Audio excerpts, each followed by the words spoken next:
પ્રણામ દર્શક મિત્રો, આજે આપણે ધ્યાન અને જીવન પુસ્તકના 11મા લેસનમાં પહોંચ્યા છીએ. આર્ત ધ્યાનના 4 પ્રકાર છે, એના વિશે આપણે આજે વાત કરીશું. તો પ્રશ્ન 1 છે, 201 નંબરનો પ્રશ્ન. આર્ત ધ્યાનના કયા કયા પ્રકાર છે, કેટલા પ્રકાર છે? તો આર્ત ધ્યાનના 4 પ્રકારો છે. કયા કયા? 1. અનિષ્ટ વિષયના વિયોગનું કે અસંયોગનું ચિંતન. 2. વેદનાના વિયોગ કે અસંયોગનું ચિંતન. 3. ઇષ્ટ વિષયોના અવિયોગ કે સંયોગનું ચિંતન. 4. વૃદ્ધિ પ્રાર્થનામય નિદાન. તો આ 4 એના પ્રકાર છે. હવે અનિષ્ટના વિયોગ કે અસંયોગનું ચિંતન એ શું? 202 નંબરનો સવાલ.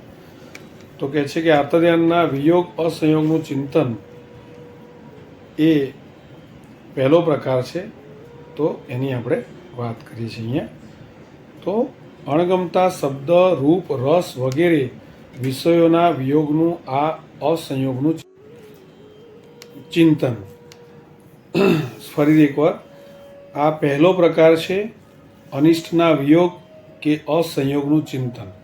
તેમાં અણગમતા શબ્દ, રૂપ, રસ વગેરે વિષયોના વિયોગનું, કે જતું રહેશે તો શું, અથવા તો નહીં મળે તો અસંયોગનું ચિંતન.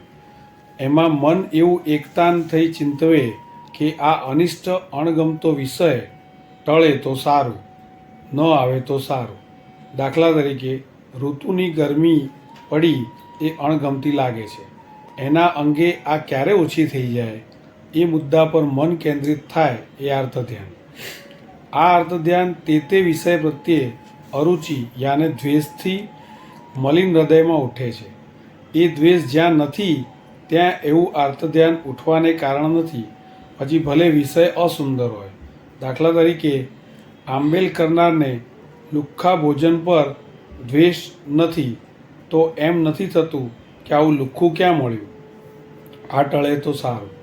આ ઉપરથી ચાવી મળે છે કે આ આર્ત ધ્યાન રોકવું હોય તો અનિષ્ટ લાગતા વિષયો પ્રત્યેની દ્વેષ, અરુચિ કાઢી નાખો. ત્યારે પહેલી તો એ વાત છે કે દિવસભરમાં કેટલા અગણ્ય આર્ત ધ્યાન ચાલે છે એનું માપ કાઢો, અને એટલા થોકબંધ આર્ત ધ્યાનથી કેટલા શુભ કર્મોના ગંજ આત્મા પર ખડકાય છે એ વિચારી એનો ભય ઊભો કરો. પછી એને અટકાવવા કે ઓછા કરવાનું મન થશે અને આ ચાવી લગાડાશે. તો બોલો, આવું અર્થ ધ્યાન ક્યાં ક્યાં થાય છે? તો આગળ આપણે 203 નંબરનો સવાલ છે. એમાં અનિષ્ટના વિયોગ અસંયોગનું ચિંતન સંસારમાં ક્યાં ક્યાં થાય છે, બરાબર? તો એની વાત કરીશું. તો આવું આપણને અનિષ્ટના વિયોગ અને અસંયોગનું ચિંતન સંસારમાં ઘણી બધી જગ્યાએ થાય છે. એમાં ભૂતકાળ સંબંધી આર્ત ધ્યાન છે, ભવિષ્ય સંબંધી આર્ત ધ્યાન અને વર્તમાન અંગે આર્ત ધ્યાન. તો સવાલ એ છે કે ભૂતકાળ સંબંધી આર્ત ધ્યાન એટલે શું? જુઓ, આર્ત ધ્યાનમાં 3 કાળનો સમાવેશ થાય છે. એટલે ભૂતકાળમાં આવેલા કોઈ અણગમતા વિષયને, કારણ કે આપણે અત્યારે અહીંયા અનિષ્ટના વિયોગ અસંયોગનું ચિંતન છે, એટલે ભૂતકાળમાં આવેલા કોઈ અણગમતા વિષયને લઈને પણ એમ થાય કે પેલું સાધન બહુ ખરાબ આવેલું, એણે કેટલી બધી હેરાનગતિ આપેલી, ઠીક થયું કે ટળ્યું. મન જો આમ એકાગ્ર વિચારમાં સ્થિર થયું તો એ અનિષ્ટ વિયોગાનુબંધી આર્ત ધ્યાન થયું કહેવાય. બીજું છે ભવિષ્ય સંબંધી આર્ત ધ્યાન. એવી રીતે ભવિષ્ય માટે પણ એવો વિચાર આવે કે આ સંભવ દેખાય છે કે આગળ ઉપર આવું અનિષ્ટ આવવાનું, તો પછી એ કેમ ટળશે? એ વિચારમાં મન ક્ષણવાર પણ ચોંટી જાય તોય એ અનિષ્ટ વિયોગનું આર્ત ધ્યાન છે. જેમ કે આપણે ભવિષ્યની અંદર પૈસા આવશે કે નહીં, આવશે તો ટકશે કે નહીં, આ બધી વસ્તુઓ અનિષ્ટ વિયોગનું આર્ત ધ્યાન કહેવાય છે. એમ ભૂતકાળ સંબંધમાં એવો તન્મય વિચાર આવે કે એ વખતે આપણને એ આપત્તિ, એ અનિષ્ટ આવવાનો સંભવ હતો, પરંતુ ઠીક થયું, એ આપત્તિ આવી જ નહીં, અનિષ્ટ આવ્યું જ નહીં. તો મનનું આ અતીત કાળ અંગે પ્રણિધાન એ પણ અનિષ્ટ સંયોગનું આર્ત ધ્યાન છે. અનિષ્ટ થયેલું હતું ભૂતકાળમાં, એનો સંયોગ થયો હતો આપણને, એ આ વખતે આવ્યું જ નહીં, તો એ પણ એક જાતનું આર્ત ધ્યાન છે કે ભાઈ એવું અનિષ્ટનો આપણે સંયોગ જ ના થયો, એવું અનિષ્ટ કંઈ આવ્યું જ નહીં. એવું બહુ વિચાર કરીએ તો પણ એ અતીતના કાળ અંગે પ્રણિધાન કર્યું કહેવાય, એટલે અનિષ્ટ સંયોગનું આર્ત ધ્યાન કર્યું કહેવાય. એવી રીતે ભવિષ્ય માટે પણ થાય કે આગળ પર આવી અનિષ્ટ આપદા આવવાનો સંભવ છે, પરંતુ આપણી પાસે એવા સંયોગો છે, સાધન સગવડ છે કે આપણને એ નડશે નહીં. તો આ ભવિષ્ય અંગેનો એકાગ્ર વિચાર પણ અનિષ્ટ સંયોગનું આર્ત ધ્યાન છે કે ભાઈ આપણે ચલો પૈસા સેવ કર્યા છે, તો ભવિષ્યમાં મોંઘવારી આવશે તો આપણને નહીં નડે, ભવિષ્યમાં કોઈ મોટો ખર્ચો આવશે તો નહીં નડે.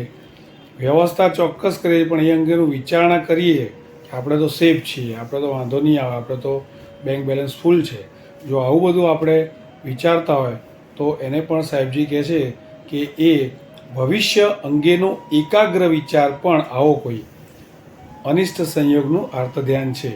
આ બધું મનની અંદર ચાલતા, દરેક સેકન્ડે ચાલતા આર્ત ધ્યાનના આ બધા સુંદર ઉદાહરણો છે. તો આપણે જોયું ભૂતકાળ સંબંધી આર્ત ધ્યાન, ભવિષ્ય સંબંધી આર્ત ધ્યાન. હવે ત્રીજું છે વર્તમાન અંગે આર્ત ધ્યાન.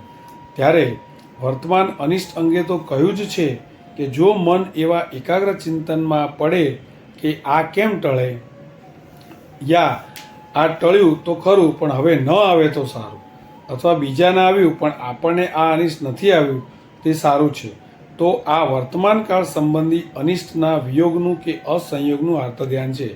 જે આપણે હમણાં જ મહાઆપત્તિ કોરોના આવી હતી પેન્ડેમિકમાં, ત્યારે આપણે ઘણીવાર આવું મનથી વિચારતા હોય છે, બોલતા પણ હોય છે કે ભાઈ ફલાણાને કોરોના આવ્યો, આપણે ના આવ્યો, આપણે ઘણું સારું થયું, બચી ગયા.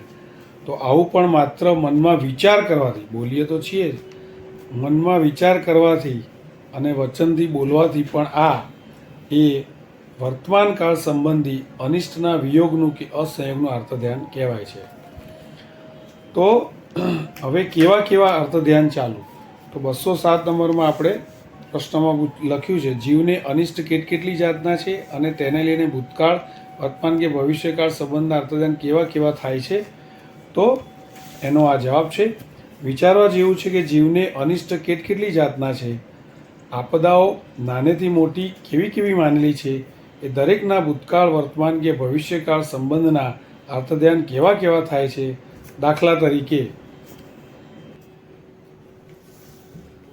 તો ખીચડી કે રોટલો ખાવો નથી ગમતો, હવે ભોજનમાં એ જ આવ્યું એટલે ખાવું તો પડશે જ. પણ જો મન એ આંધીમાં પડ્યું કે આ ક્યાં આવ્યું, ન આવ્યું હોત તો સારું, ત્યાં એ અનિષ્ટ અંગેનું અર્થ ધ્યાન થયું. ખાવાના એવા કેટલાય અણગમતા પદાર્થ હશે એમ પીવાના, દાખલા તરીકે ઉનાળામાં વગર ઠરેલું પાણી અથવા શિયાળામાં માટલાનું ઠંડુ પાણી એ અનિષ્ટ લાગે છે. એમ પહેરવાની વાપરવાની અનિષ્ટ વસ્તુઓ, એમ ઘર, ફર્નિચર, રાચરચીલું વગેરે જે કંઈ અનિષ્ટ લાગે છે, એવો નોકર, એવી પત્ની, એવો છોકરો, એવો પાડોશી, એવા સગાસ્નેહી, એવા કરવેરા, કંટ્રોલ, વેપાર અંગેના કરવા પડતા સ્ટેટમેન્ટ, મોંઘવારી, અછત, એવી અણગમતી નોકરી, ધંધો, ભાગીદારી, દલાલી, ગ્રાહક, વેપારી વગેરે. એમ અપમાન, અવગણના, બીજાને મળતા સન્માન, બીજાની શેઠાઈ, કમાઈ, સગવડ, સાહેબી ઇત્યાદિ કેટલુંય પાર વિનાનું કે જે અનિષ્ટ લાગે છે, અણગમતું લાગે છે, તો એના વિયોગ કે અસંયોગ. વિયોગ કે અસંયોગ બંને એક જ વસ્તુ છે. અસંયોગ એટલે ના મળે એવી ઈચ્છા, અને વિયોગ એટલે નથી આપણી પાસે, દૂર થઈ ગયું છે. તો એના વિયોગ કે અસંયોગના વર્તમાન, ભૂત, ભવિષ્યના અર્થ ધ્યાન કેટલા, ત્યારે એ પ્રમાણે કેવાય પાર વિનાના અશુભ કર્મોના ઢગલા આત્માના ઘર પર ઠલવાઈ જતા હશે. આના પરિણામ કેવા, આ બધું વિચારશો તો સંસારી જીવન પર ધૃણા થશે. તો પછી સવાલ એ છે કે આવું કેમ બને છે? તો કહે છે જળને બહુ મહત્ત્વ આપવાથી મન ઝટ દઈને આર્ત ધ્યાનમાં પડે છે, અને આર્ત ધ્યાન એ સરવાળે આગળ જતાં તિર્યંજ ગતિના ભાથા બંધાવે છે. તિર્યંજ ગતિનું કારણ આર્ત ધ્યાન છે. તો જેટલી આપણે સાહેબજીએ વાત કરી ઝીણી, તો આ તો એક દિવસમાં બનતા બનાવો તો આવા તો આપણે કેટલા બધા 50-60 વર્ષના આયુષ્ય જીવનમાં આપણે આવું કેટલું કર્યું હોય, તો એટલા બધા રિઝર્વેશન બુકિંગ આર્ત ધ્યાનના લીધે તિર્યંજ ગતિના થયા. એમાં પણ જેવો આપણો રસ એ પ્રમાણે તિર્યંજ ગતિમાં પણ વધારે સમય રીબાવવાનું એવો તિર્યંજનું આપણને પ્રાણીનું કે પશુનું એવું જીવન મળે. તો પ્રસંગ મામૂલી હોય પણ જીવ એક યા બીજા જળ પદાર્થને મહત્ત્વ આપવા ગયો કે પડ્યો આર્ત ધ્યાનમાં. એટલે અલ્ટિમેટલી જળ પદાર્થ કે જે વસ્તુનો નાશ થવાનો છે, પૂતગલ, જળ પૂતગલ, જળ વસ્તુ, એ દરેક વસ્તુની અંદર રસ લેવાથી કે અણગમો ઊભો કરવાથી કે આસક્તિ ઊભી કરવાથી 100% આપણે આર્ત ધ્યાનમાં પડાય છે. હવે 209મો સવાલ છે, ચંડ કૌશિકના જીવ સાધુને આર્ત ધ્યાન કઈ રીતે થયું? એવી રીતના એના પછીનું જે સુદર્શન શેઠનું આત્મગુણને મહત્ત્વ આપતું ઉદાહરણ શું શીખવે છે? તો આ બેની આપણે વાત આગળના વિડીયોમાં કરીશું. તો કઈ રીતે આ બંને પાત્રોના જીવનમાં શું બન્યું, કયા કર્મના લીધે બન્યું, એનાથી આપણને શું શીખવા મળશે, એની વાત આપણે આગલા વિડીયોમાં કરીશું. પ્રણામ. જય આદિનાથ. તો ચાલો આપણે આગળ. ચંડ કૌશિકના જીવ સાધુને નાના સાધુએ ખ્યાલ કરાવ્યો કે મહારાજ, તમારા પગ નીચે દેડકી ચગદાઈ. ત્યાં એમણે જાતની વડાઈને મહત્ત્વ આપ્યું. એટલે મનને થઈ આવ્યું કે આ કેવો નાદાન છે કે મને હલકો પાડે છે, આ હલકાઈ ટળે તો સારું. બસ આપણે આગળ જે વાત કરી તે રીતે ચંડ કૌશિકનો જીવ જે સાધુ હતો ત્યારે પણ એમણે આર્ત ધ્યાનમાં પડવાનું આ ભૂલ કરી. ત્યાં બીજી ને ત્રીજી વાર નાના મુનિએ ખ્યાલ કરાવતા જ એ ઉછળી પડ્યા કે શું ગામની બધી દેડકી મેં મારી નાખી? અર્થાત બીજી ત્રીજી દેડકીઓ જેના તેના પગ નીચે આવી હશે એમ આ પણ કોઈના પગ નીચે આવી હશે. વાત કેવી ઉડાવી! પછી પણ ચિત્તમાં બેઠું છે કે આ નાદાન સાધુ ક્યાં મળ્યો, મને હલકો પાડે છે, એનો લવારો મટે તો સારું. જાત વડાઈ પરના આ અર્થ ધ્યાનને લીધે મકાને ગયા. પછી બીજી ને ત્રીજી વાર નાના મુનિએ ખ્યાલ આપવા પર એ સળગી ઉઠ્યા અને રાત્રે અંધારામાં નાના મુનિને દંડુકી ફટકારવા દોડ્યા. કેમ? અંતરમાં આર્ત ધ્યાન હતું કે આનો લવારો કેમ ટળે. પ્રાયશ્ચિત, ક્ષમા વગેરે આત્મિક વસ્તુને બદલે જળ વડાઈને મહત્ત્વ આપ્યું, તેથી આર્ત ધ્યાન લાગ્યું. તો આ કિસ્સામાંથી, આ કેસમાંથી સંસારમાં આપણે ઘણું બધું શીખવા મળે કે એમના જીવ સાધુએ અભિમાન કર્યું, પોતાની જે પદ છે એનું અભિમાન કર્યું, અને એવું જ્યારે એડમિટ કર્યું કે ભાઈ બધી વેડકીને મેં મારી નાખી છે, એનો અર્થ કે એમના મનમાં એવું બેઠું છે કે આ બધા મને શીખવાડે છે, હું એમનાથી હોશિયાર ને, એટલે સાચી વસ્તુ પ્રભુની જે આજ્ઞા છે એ સ્વીકારી નહીં. રાઈટ? તો એટલા માટે આર્ત ધ્યાનમાં ગયા. એવી રીતે એનાથી બીજું સરસ ઉદાહરણ સુદર્શન શેઠનું આત્મગુણને મહત્વ. સુદર્શન શેઠમાં ઉલટું થાય છે, તો એની આપણે વાત કરીએ. જ્યારે સુદર્શન શેઠની ઉપર અભયા રાણીએ ખોટો આક્ષેપ ચડાવ્યો કે આ આક્રમણ કરવા આવ્યો હતો, અને રાજા પૂછે છે શેઠને કે તમે તો સારા નામાંકિત વેપારી છો, બોલો આ રાણી કહે છે તે સંબંધમાં સાચું શું છે? ત્યારે ત્યાં શેઠને આર્ત ધ્યાન નથી કે આ તહોમત કેમ ટળે. જાત વડાઈને મહત્ત્વ નથી આપતા એટલે એ ખુલાસો કરતા નથી અને મૌન છે. એ તો અહિંસાદી આત્મગુણને મહત્ત્વ આપે છે. એમના મનમાં હવે એમ છે કે મારું શીલ તો સચવાઈ ગયું, પરંતુ હવે અહિંસાનો અવસર છે. અહીં જો સાચી હકીકતમાં રાણીનો પ્રપંચ કહી દઉં તો ન્યાયી રાજા એને ભયંકર સજા કરે, ત્યારે મારે એવું રાણીના દુઃખમાં નિમિત્ત શા માટે બનવું? હવે અહિંસાનો મર્મ બરાબર સાચવી લો. અહીંયા અહિંસાનો મર્મ આ કે જાતે તો બીજાની હિંસા ન કરવી, કિંતુ બીજાની હિંસા થાય એવું જાતે નિમિત્ત પણ નહીં આપવાનું. સુદર્શન શેઠની કેટલી ઊંચી વિચારધારા છે! શીલ સાચવ્યા ઉપર અહિંસા વ્રતને પણ અજવાળવું છે. આ સી રીતે બન્યું કહો? અનિષ્ટ આક્ષેપ કેમ ટળે એવું આર્તધ્યાન નહોતું. એનું કારણ એનું કારણ શું હતું કે ભાઈ એમણે દુનિયાની જડ વડાઈને મહત્ત્વ નહીં આપ્યું, પણ અહિંસાને આત્મગુણને મહત્ત્વ આપ્યું. જડને મહત્ત્વ દેવામાં આર્તધ્યાન કેમ? આ એક સવાલ છે. તો કે જડને મહત્ત્વ આપવામાં ડગલે ને પગલે આર્તધ્યાન વહરવું પડે છે. એનું કારણ કે પુણ્યાઈ એટલી બધી કંઈ ઉત્કૃષ્ટ મળી નથી કે જેથી બધું અનુકૂળ અને ઉત્કૃષ્ટ જ બની આવે. એટલે પુણ્યાઈની કચાશે કેટલુંય અણગમતું બની આવે છે. હવે અનુકૂળ જડને મહત્ત્વ આપ્યું છે, એનો આગ્રહ રાખ્યો છે, એટલે સહજ છે કે પેલી અણગમતી વસ્તુ કેમ ટળે એવી એના પર ચોંટ રહેવાની. તો પછી આગળ સવાલ એ છે કે આત્માને મહત્ત્વ આપતું નરસિંહ મહેતાનું ઉદાહરણ એ આપણને શું શીખવે છે? ત્યારે જો મહત્ત્વ આત્મિક વસ્તુ ના પાય, તેમ મનને જો આત્મિક નુકસાન બહુ ગભરાવતું હોય અને આત્મિક લાભ બહુ લલચાવતું હોય, તો મન જડ ઇષ્ટ અનિષ્ટ આવ્યા ગયાની બહુ કિંમત નહીં આંકે. શું કહે છે કે આપણા મનને ઇષ્ટ અને અનિષ્ટથી બચાવવું હોય તો શું કરવું જોઈએ? તો કે મહત્ત્વ આત્માના ગુણોને જ આપવાનું.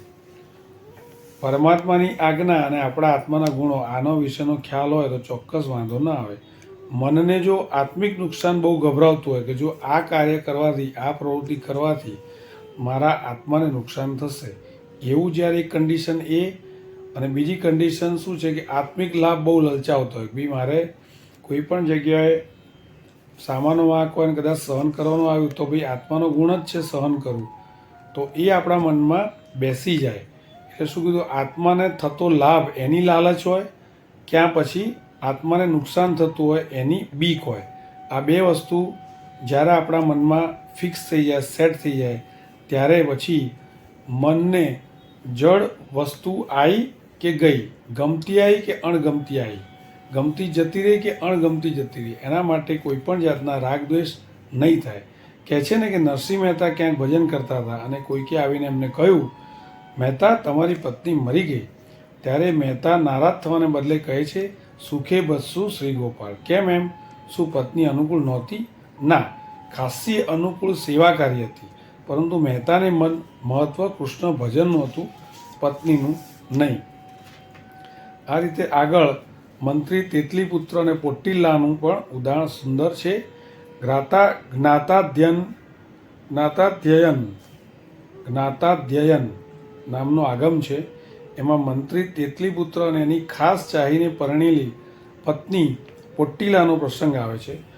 બંને એકબીજાને ખૂબ પ્રેમ કરે છે, પરંતુ એકવાર પોટ્ટીલાને એમ લાગી ગયું કે હવે પતિ મને બરાબર બોલાવતા નથી, મારા પરથી એમનો પ્રેમ ઉઠી ગયો છે. એટલે એ પડી આર્તધ્યાનમાં કે એ કેમ મને પહેલાંની જેમ બોલાવે ચલાવે ને મારા પર પૂર્વવત પ્રેમ ઉભરાવે. એણે બાહ્ય ટાયલા પ્રેમને મહત્ત્વ આપ્યું, તેથી એ હવે પતિ તરફથી ન મળવાનું દેખાતા પડી આર્તધ્યાનમાં.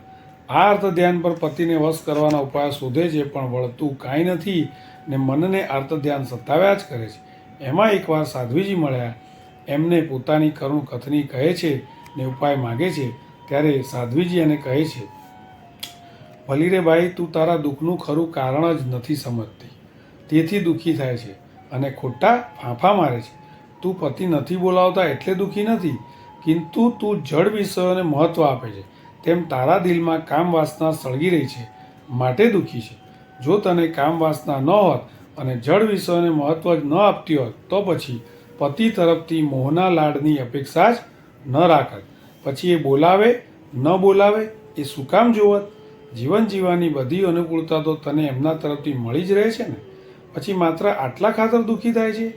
ધ્યાન રાખજે કે જીવ જડના મૂલ્યાંકન અને કામ વાસનાથી અનંતા ભાવ ભટક્યો છે, અને જો અહીં પણ એને પોષ્યા કરીશ તો એ જડ મહત્વ અને વાસનાનો ચૂરો કરવાના આ સોનેરી માનવ ભાવને બરબાદ કરી ફરીથી ભાવમાં ભટકવાનું લાંબુ ચાલશે.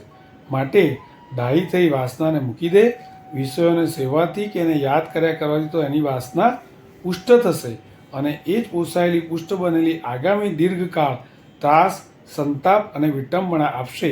માટે જડ વિષયોને મહત્વ જ ન આપ, જેથી એની વાસના ખુદે નહીં. સાધ્વીજીની આ વાત પોટ્ટીલાના ગળે ઉતરી ગઈ અને લાગી ગયું કે હું ખરેખર દુઃખી પતિના નહીં બોલાવાના લીધે નથી, પણ હું વિષયોને અને બાહ્ય પ્રેમને મહત્ત્વ આપી રહી છું તથા એની વાસનાથી જકડાઈ છું. તેથી દુઃખ એ વિષય વાસનાના હિસાબે જ છે અને તે પણ ભવિષ્યમાં એ દુઃખને જ નોતરું છું. તો મૂક એને. સાધ્વીજીનો ઉપકાર માની પૂછે છે, ભગવતી આપનું કહેવું યથાર્થ છે. આપે મારી આંતરચક્ષુ ખોલી નાખી, મને સાચું દર્શન કરાવ્યું, આત્મા ક્યાં ભૂલે છે એનું સચોટ ભાન કરાવ્યું. તો હવે મારે શું કરવું? હવે હું આ ખોટા પ્રેમની ભૂખ મૂકી દઉં છું. હવે કર્તવ્ય બતાવો. સાધ્વીજીએ એને સમ્યક્ત્વ અને શ્રાવકના 12 વર્ષ સમજાવ્યા. એવા સમજાવ્યા કે પોટ્ટીલાને લાગ્યું કે મનમાં અનિષ્ટને ટાળવાની અને ઇષ્ટ વિષય મેળવવાની ગળમથલ કર્યા કરતાં આ સમ્યક્ત્વ અને વ્રતોની ભાવના જ કાં ન કર્યા કરું? વાત પણ સાચી છે કે વ્યર્થ વિષય ચિંતા કરી મન આર્ત ધ્યાનથી બગાડવા કરતાં સમ્યક્ત્વ વ્રતોની ઉત્તમતા વિચારી વિચારી મનને એથી ભાવિત કરવું એમાં જ બુદ્ધિમત્તા છે. ફરીવાર બહુ સરસ વાક્ય છે.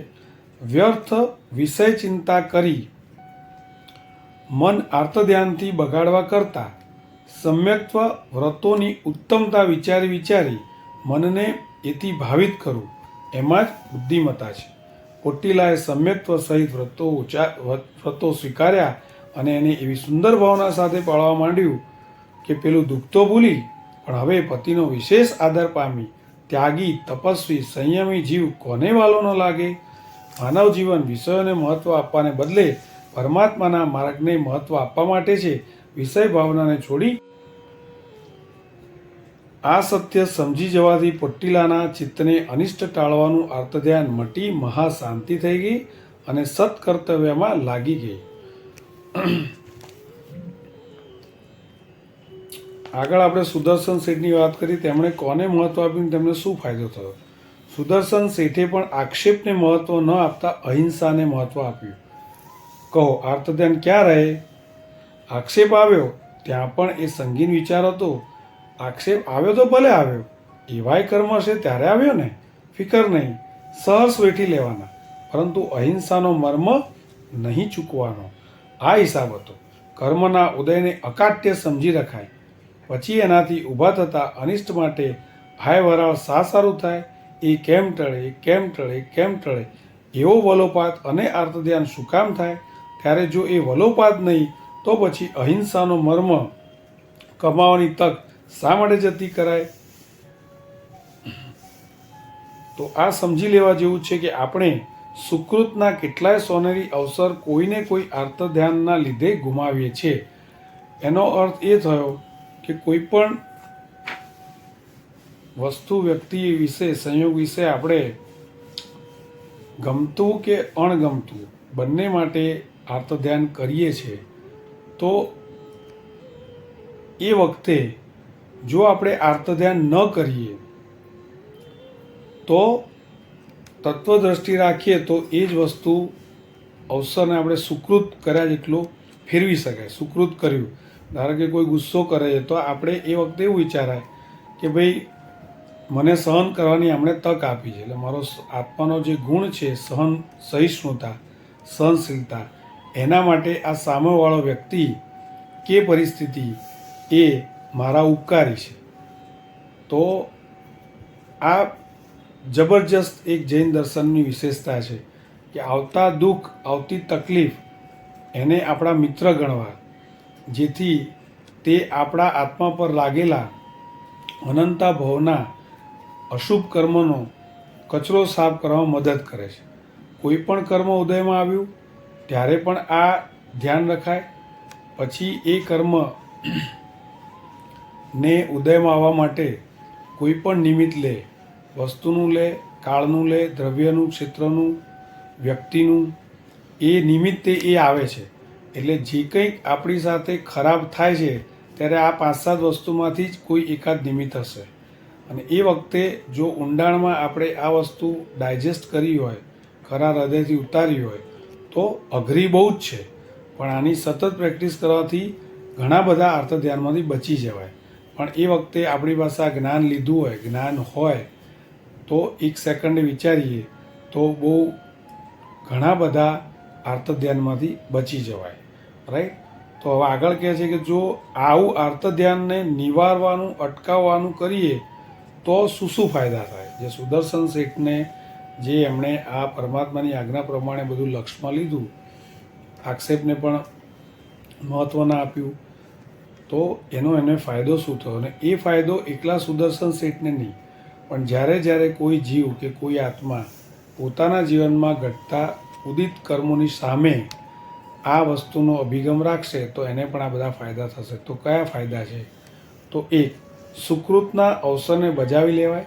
2, કર્મના અટલ ઉદય. જે અકાટ્ય ઉદય કીધો ને, એટલે શું કે એ દૂર ન થઈ શકે, ભોગવવો જ પડે, રાઈટ.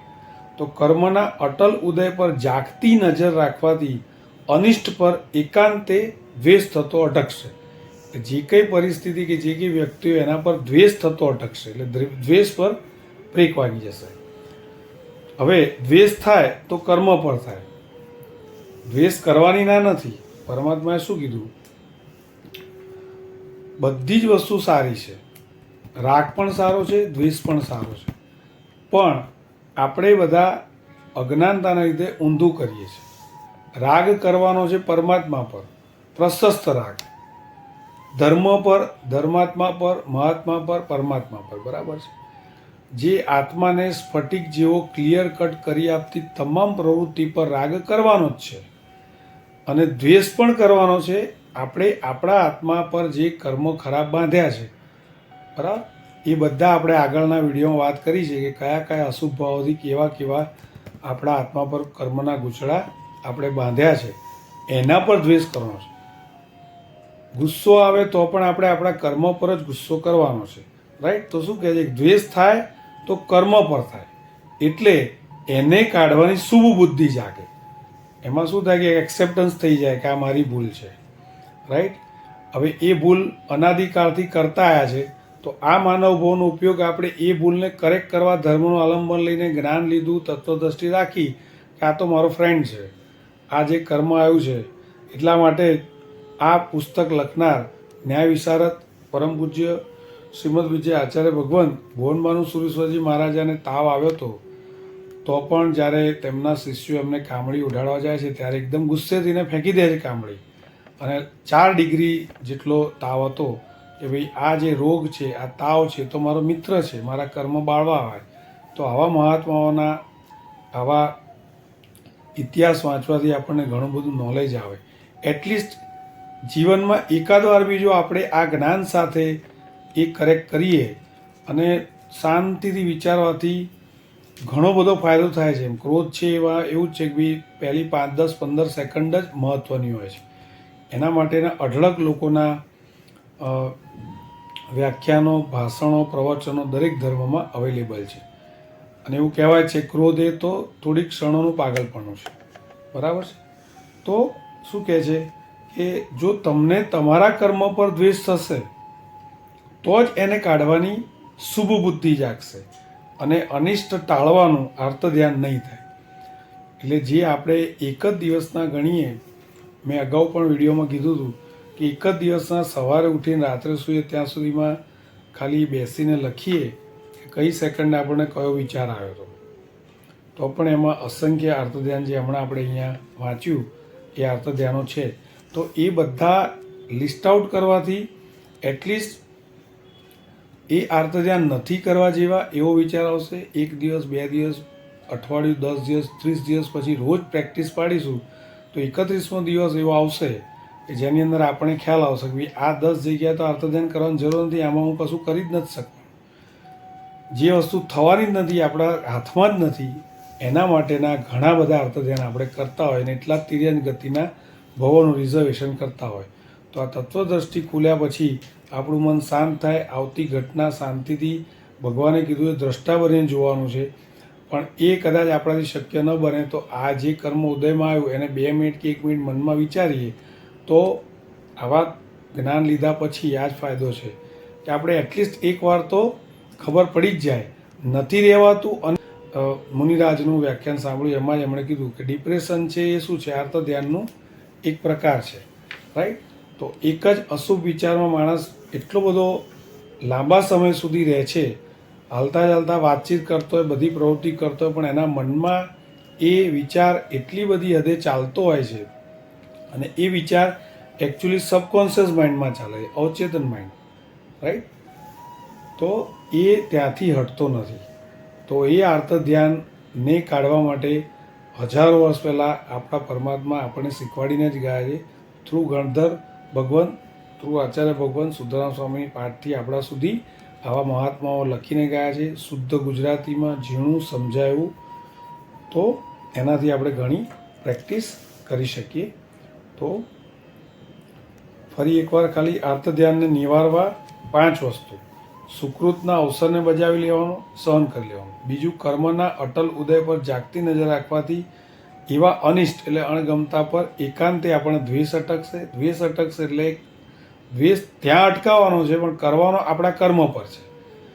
આપણે ઊંધું કરવાનું. જે અત્યાર સુધી બીજા પર દોષ આપતા હતા, દ્વેષ કરતા હતા, એ બંધ કરીને કર્મ પર નજર રાખી અને એ અણગમતા પર દ્વેષ અટકાવવાનો. અને કરવાનો દ્વેષ એ કર્મ જેના લીધે આવ્યું છે ઉદયમાં, એ કર્મ પર દ્વેષ કરવાનો અને એને કાઢવાની શુભ બુદ્ધિ જાગે આ કરવાથી. અને અનિષ્ટને ટાળવાનું, આર્ત ધ્યાન ન થાય. તો આ આપણે આટલી વાત કરી. હવે આપણે આગળ આર્ત ધ્યાન ટાળવાના 3 મહાન ઉપાય બતાવ્યા છે. 100% આર્ત ધ્યાન જતું જ રહે તેની વાત હવે આપણે આગળ કરીશું. આમ અનિષ્ટ અણગમતી વસ્તુ ટાળવા કે અટકાવવાનું આર્ત ધ્યાન ન થવા દેવા માટે 3 મહાન ઉપાય થયા. કયા 3 મહાન ઉપાય? 1. જડ વિષયોને મહત્વ ન આપતા આત્મહિતકર પ્રભુ ભક્તિ, ક્ષમા, નિસ્પૃહતા આદિને મહત્વ આપવું. 2. કર્મના અકાટ્ય ઉદય પર શ્રદ્ધા રાખી એ ટાળવાની નિષ્ફળ ગડમથલ ન કરતા અવસર પ્રાપ્ત ઉચ્ચ સાધનાને વધાવી લેવી. અને 3. એ માટે બગડેલામાંથી સારું તત્વ શોધી કાઢવું. તો હવે સવાલ મનનો છે, જળની ગડમથલથી મનને ખોટું સંસ્કારિત કરવાની શી જરૂર? ઉત્તમ સમ્યક્ત્વના 67 વ્યવહાર અને 12 વ્રતની વિગતો વારંવાર વિચારી મનને ભાવિત શુક્ર ના કરવું. જીવનમાં એ ક્યાં ક્યાં લાગુ થઈને કેવી ચિત્તની નક્કર શાંતિ લાવે છે, એ કાં ન જોયા કરવું ને કાં ન વધાવવું. ત્યારે બીજા ઉપાયમાં આર્ત ધ્યાન પડતું મૂકી શુભ ચિંતનનો સોનેરી અવસર ઝડપી લેવામાં શાંતિ કેટલી બધી, સારું તત્વ શોધી લે એને જ મુખ્યતા આપવામાં કેટલી બધી ચિત્તની સ્વસ્થતા. તો હવે આપણે જે વાત કરી કે બગડેલામાંથી સારું શોધવું, તો આમાં જરા હોશિયારી રાખવાની છે. ઝીણી વાતના કેટલાય આર્ત ધ્યાનના પ્રસંગ આવે છે, ત્યાં એ શોધી કાઢવાનું છે કે મનમાં આ ગોટા વાળ્યા કરતાં આમાં કોઈ સારું તત્વ વિચારવાનું છે કે નહીં. શોધીએ તો મળી આવે. દાખલા તરીકે સ્નેહી રીસાયા, હવે એમને કેમ મનાવવા એની ચિંતા વિમાસણનું આર્ત ધ્યાન કરવા કરતાં એ મનાયાથી એની સાથે મિલન, વાતચીતો વગેરેમાં જે સમય જાત એ પરમાત્માનું સ્મરણ, જાપ, સામાયિક કે શાસ્ત્ર વાંચન, મનન યા સંત સમાગમમાં ખર્ચવું. આર્ત ધ્યાનના સમયને તત્વ વિચાર કે નમસ્કાર મંત્રના સ્મરણમાં લગાડી દેવો. એથી પુણ્ય વધે કે કાલક્ષેપ થઈ સહેજે સામાની રીસ ઓછી થશે. અલ્ટિમેટલી ક્યાંય પણ આપણે અણબનાવ બન્યો છે કર્મવશાત, તો એ વ્યક્તિને મનાવવા માટે નહીં માને તો શું, ક્યારે માનશે? મેં માફી માગી તોય માનતા નથી, સમજતા નથી. એમનો વાંક હતો, મારો વાંક હતો જ નહીં, ત્રીજી વ્યક્તિને લીધે આ થયું. આ બધી જ વસ્તુ ધીમે ધીમે એ આપણને આર્ત ધ્યાનમાં લઈ જાય, રાઈટ. તો એ આર્ત ધ્યાન કરવા કરતાં ચલો આપણને આ સુંદર લાભ મળ્યો એવું વિચારી કે ભાઈ હવે આટલો જો ધારો કે એ માની જાય છે, તો પાછો એની સાથે આપણે બેસીને સંસારની વાતો કરવાના, પાપના જ કામ કરવાના છે, રાગ દ્વેષ જ કરવાના. એની જગ્યાએ એ સમય બચ્યો અને એ સમય આપણે પરમાત્મા તરફ વાળી દઈએ તો કેટલો બધો પુણ્ય વધે અને સમય જતાં સામાની રીસ પણ ઓછી થઈ જાય. કારણ કે આપણે જે કીધું છે એ પ્રમાણે એમને પણ વિચારવાનો સમય મળે અને એમને પણ એમ થાય કે ના વાત તો સાચી છે, હવે મારે આ જીદ આ હઠ છોડી દઈ ફરીથી સંબંધ સારો બનાવો.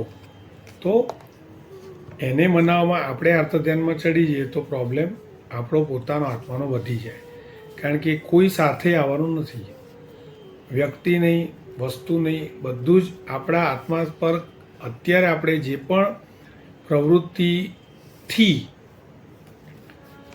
જે પણ કર્મો બાંધીશું એ બધા આત્મા પર જ બંધાશે. હવે અનાદિકાળથી આપણે આત્મા પર આવા કર્મો બાંધીને તો આપણે હેરાન થયા છીએ, રાઈટ.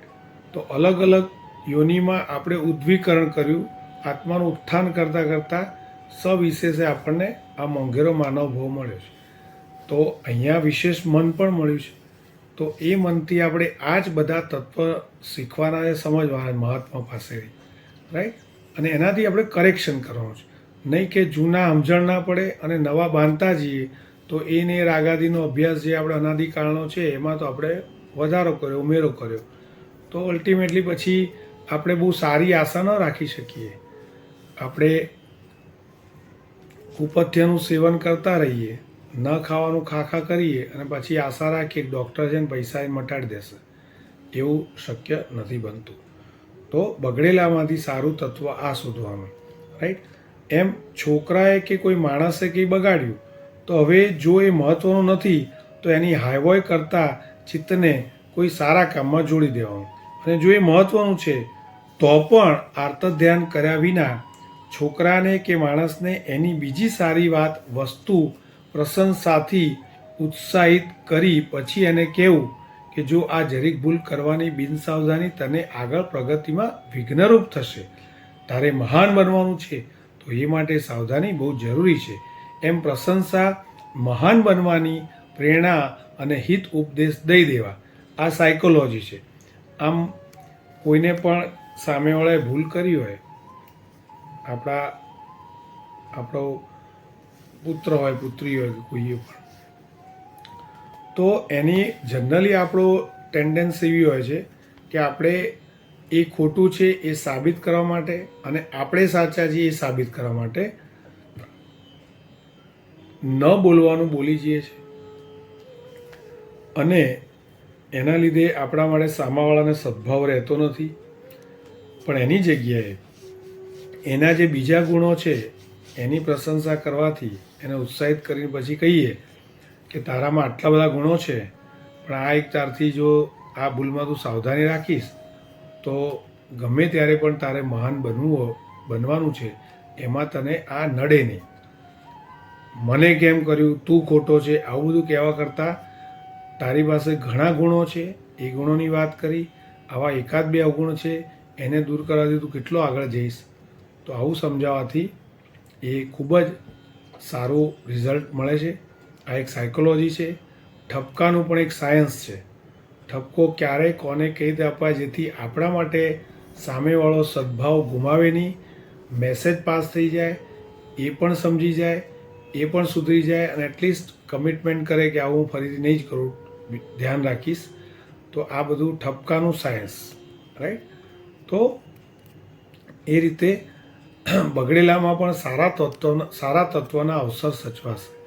ટૂંકમાં લોકોમાં એવું કહેવાય, લોકોમાં ગુણ જોવાથી આપણામાં ગુણ દ્રષ્ટિ વધે છે, રાઈટ. તો ધીરજથી જોવા જેવું છે, ધીરજથી વિચારવા જેવું છે. ધીરજથી જોતા બગડેલામાં પણ કોઈને કોઈ સારું તત્વ મળી આવશે.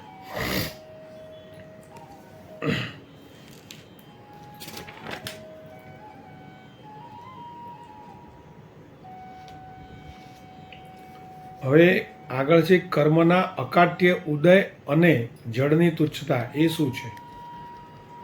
તો એ સારું તત્વ શોધી કાઢવા માટે મન ફોરું રાખો, પણ આપત્તિથી ભારે ન થવા દો.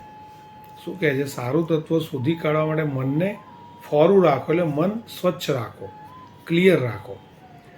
લખેલી પાટી હોય સ્લેટ, એમાં આપણે ભૂસીને લખવાનો હોય એટલે ડબલ મજૂરી. જેની કોરી સ્લેટ છે, બરાબર, એમાં અડધી મહેનત ઓછી થઈ જાય, એવી વાત છે. એ સારું તત્વ શોધી કાઢવા માટે મન ફોરું રાખો, પણ આપત્તિથી ભારે ન થવા દો. પૂર્વે એટલે કે પહેલાં બાંધી મૂકેલા કર્મોનું અકાટ્ય બળ અને જળ વસ્તુની તુચ્છતા, બિનકિંમતીપણું આ બે નજર સામે બરાબર તરવર્યા કરે તો આપત્તિ યાને અનિષ્ટ બાબત, પ્રસંગ કે પદાર્થ આવી પડતા મન ભારે નહીં થાય. કઈ બે વસ્તુ રાખવાની છે? એક તો કર્મોનું અકાટ્ય બળ કે એને આપણે પહોંચી નહીં વળીએ, એનો પ્રભાવ બતાવશે ને બતાવશે જ. અને બીજું, જળ વસ્તુ છે એમાં એટલો પ્રેમ જ નહીં રાખવાનો, એની તુચ્છતા જ ગણવાની. એટલે એને આ બે વસ્તુ થવાથી આપણે જ્યાં પ્રોબ્લેમ મેઇન થાય છે આ બધી વસ્તુ માટે પ્રેમ રાગ રાખીએ. એટલે કોઈ મોબાઈલ ગમતો હોય તૂટી જાય, ખોવાઈ જાય, ચોરાઈ જાય, કે પૈસા પડી જાય, ખોવાઈ જાય કે ચોરાઈ જાય, ત્યારે આપણને બહુ આઘાત લાગે, દ્વેષ આવી જાય છે અને ન કરવાનું આપણે કરી બેસીએ, વિચારી લઈએ છીએ. તો એ બધી વસ્તુ છે જ જળ વસ્તુ. અને તુચ્છતા, તુચ્છ છે, ગમે ત્યારે જવાની જ હતી, એનો સ્વભાવ જ છે. અને કર્મ આવ્યું છે એટલે ચોરાઈ ગયું છે. આ બે વસ્તુ ધ્યાનમાં રાખીએ તો બહુ આઘાત ન લાગે અને આર્ત ધ્યાન ન થાય.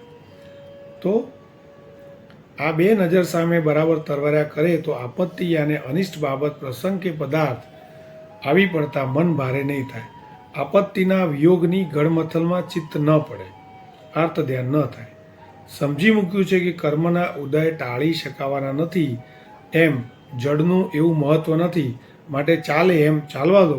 આપણું મન મહાન છે, બહુ કિંમતી છે, તો એને ભારે કર્યા વિના એનાથી આમાં આત્માને ઉપયોગી કોઈ સારું તત્વ શોધી લેવા દે, એમ વિચારી એ તત્વની ખોજમાં પડવાથી આર્ત ધ્યાન ઉઠતું અટકી જશે. તો હવે આપણે નેક્સ્ટ વિડીયોમાં આર્ત ધ્યાન રોકવાની મહાન ચાવી કઈ છે તેના વિશે વાત કરીશું. આઈ હોપ આપને ઘણું બધું લાઈફના જે ડેલી આપણા જીવનમાં આવતા પ્રોબ્લેમો છે એ કેમ આવે છે, એના માટે કોણ જવાબદાર, એવી રીતે શું ભૂલ કરીએ છે, હવે એમાંથી નીકળવા શું કરવું જેથી કેરી ફોરવર્ડ ન થાય. તો એ ભૂલને ભૂલ સમજવી, કેમ સમજવી, નહીં સમજીએ, પકડી રાખીશું આપણા મનનું ધારેલું, તો આગળ ફરીથી એના ગુણાકાર થઈને એ જ ઘટના, એ જ વ્યક્તિ, એ જ કર્મો વધારે તીવ્રતાથી આપણને એટલે કે આપણા આત્માને હેરાન કરશે. તો એવું ન થાય એના માટે આપણે એક આ નાની વાંચન પ્રવૃત્તિ ચાલુ કરી છે. ચિન્નાજ્ઞા વિરુદ્ધ કંઈ પણ ઉત્સુત્ર પ્રરોપણા કે મારો કોઈ એવો ભાવ કે મારા શબ્દો ઉચ્ચારણમાં ભૂલ થઈ હોય તો ત્રિવિધે મિચ્છામિ દુક્કડમ પ્રણામ. જય આદિનાથ.